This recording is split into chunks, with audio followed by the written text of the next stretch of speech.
Hello, gentlemen, and welcome to the TFE podcast, the total franchise experience where fantasy is at its finest. And I've got a little bit of time today while I'm not taking my fucking dog to the vet for the fourth time this week, and wife is out of the house, so I got time to kill. Going to take a look at the Houston Astros, the 2025 Houston Astros, TFE Astros. Early look. It is January 28th, so it's a good few days since I've done the last batch, but I don't think a whole lot has changed other than FYPD, which the Astros had a ton of picks in, but that's not going to really affect their 2025 too much. So not a big deal there. Man, I'm realizing how washed out I look. I look like I have the divine light all over me. It's really just really sunny out, and I have no lights on in my bedroom right now. This is just sunlight, but man, it's really making me look almost ghostly. Anyway, taking a look at the Astros, the first thing I would like to say, I really like the auction the Astros had. I like Mountcastle for $14 a lot. I probably should have been in on something like that myself. I really like $17 Josh Lowe, a lefty bat playing in a ballpark that's mirroring Yankee Stadium and probably hitting cleanup in the Rays lineup. Quite like that a bit. $19 Dansby, don't love, but it's fine. He had a need and he filled it. $23 Bregman could be really nice. Bregman, at least to me personally, feels like one of those dudes that he feels like he's like 35 just because seems like he's been around forever. He's only 30. And for $23, don't know where he's playing yet, but he's going to hit wherever he does play. So not really a big worry there. $13 Logan O'Hoppe. A lot of guys seem to be in or on the O'Hoppe train this year. He's going for or went for big money in the EPS auction as well. So I'm pretty sure he went for more than 13. So if you are comparing those two, you think O'Hoppe for 13 is a really good buy. And he filled out the bench a little bit. It's probably not going to get much out of Rizzo. Dane Myers is kind of a man. And Jared Triolo, I'm pretty sure they outbid me on. He was one of my dollar guys, and he stoinked him from me. Not a ton of depth and positional flexibility with these guys. All the infielders are the one position only, and not a lot of outfield depth on the bench. But I still think this is a very solid lineup. Like, gee, just from the Trax projections, there's two guys that are projected for under 3 points per game, and Nick Gonzalez is 2.98. Now, how much stock you put into Trax projections is kind of on you, but I mean, you'd rather they be saying your guys are going to be better than worse at the very least, whether you trust them or not. You like to see that they think everybody in your lineup is going to be a 3 point per game player. So very nice lineup, addressed a lot of needs in the auction, had a pretty busy auction. We can see here from the first, these are guys that came from the auction. Real nice looking lineup, I got to say. Real nice looking lineup. Got a million minor league guys in on your major league bench right now. Same with the pitchers, but I think that was to allow for the FYPD for him. And then take a look at the rotation. This team is not just about hitting. They're bringing Tyler Glasnow, Chris Sale, Bryce Miller, Edward Cabrera, Spencer Arrighetti, who is, I think, a nice sleeper this year,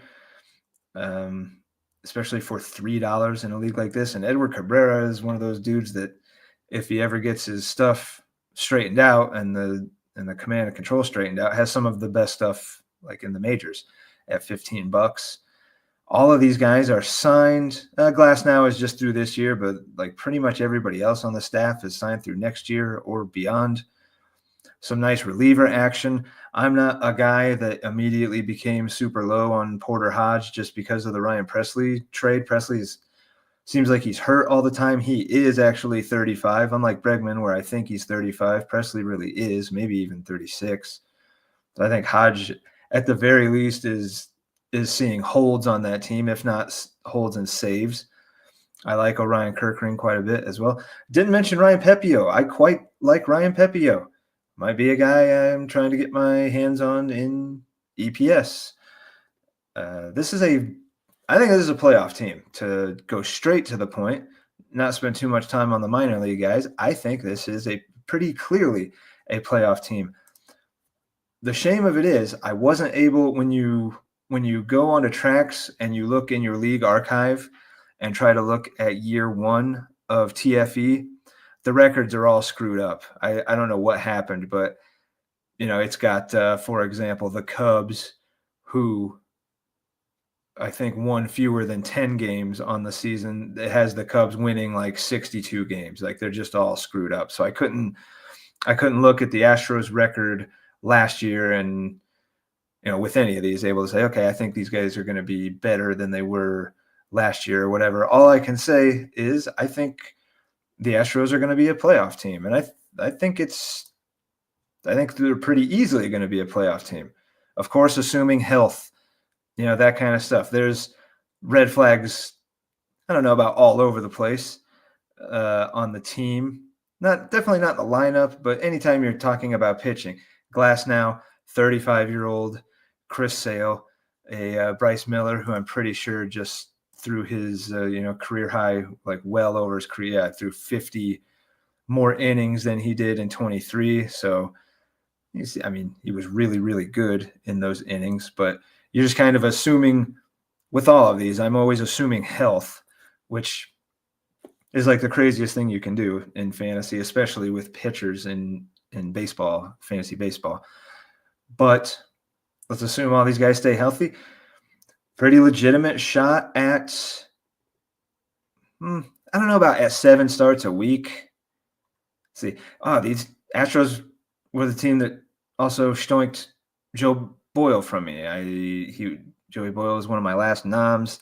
I only had $4 left and several spots to fill, and it was either spend all 4 on Joey Boyle or, try to spend all 4 on Joey Boyle and then not have anything left to fill like 5 spots. So I let Boyle get away for $4 to the Astros. But man, even if he's a reliever, even if he's like a long reliever or a follower, I think there could be monster value in $4 Joe Boyle. Now, of course, he could also succumb to his terrible control and spend most of the year at AAA. But man, for $4, oof, love it. And he's a sparp, at least, for one more year, he's a sparp.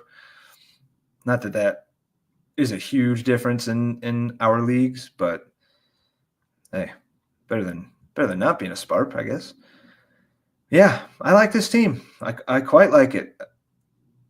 Did really well. Having a good FYPD so far. I'm kind of a Boston Bateman fan. I'm just kind of seeing these as they are. Joey Oki was on my list for maybe a guy I could get when I had picks later. So yeah, Astros and I seem to think similarly about a lot of things. Kind of didn't notice Andre Palante there for $3, slated to be the Cardinals, I think number 4.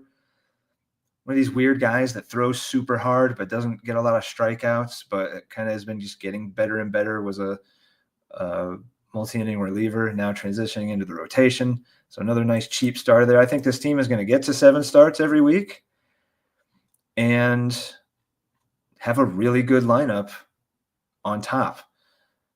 Little bit of lack of depth, little bit of lack of flexibility position-wise. I'm going to say that about pretty much every team in the league, I feel like, but I also feel like I'd be remiss if I didn't at least bring it up when it's staring me in the face. So, yeah, really like the Astros. Good auction, really good auction, filling out that lineup with guys at really good prices.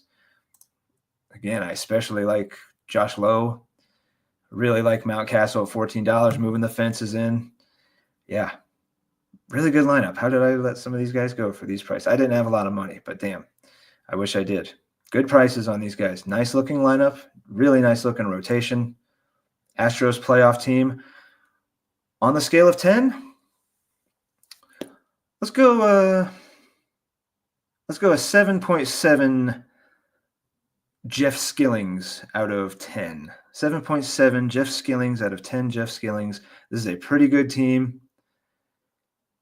So far, I've been loath to give out ratings that are too high because I think even some of the best teams, I think we're all just going to kind of beat up on each other. And I don't know if I see a lot of dominance coming this year, but 7.7 Jeff Skillings, I think that's a pretty good rating from me. I think they're definitely a playoff team. And so far of the teams that we've looked at in this preseason pondering series, the Astros have had one of the better auctions. So well done. I believe it's Ian, I believe. I hope I'm not wrong about that, but I could be. Well done, Astros. 7.7 out of 10, Jeff Skillings. Playoff team. And yeah, that's it. Might do another couple today. Might not. Got some bullshit going on that I probably should deal with while I have free time. But man, I just don't feel like it. Anyway, see you on the next one.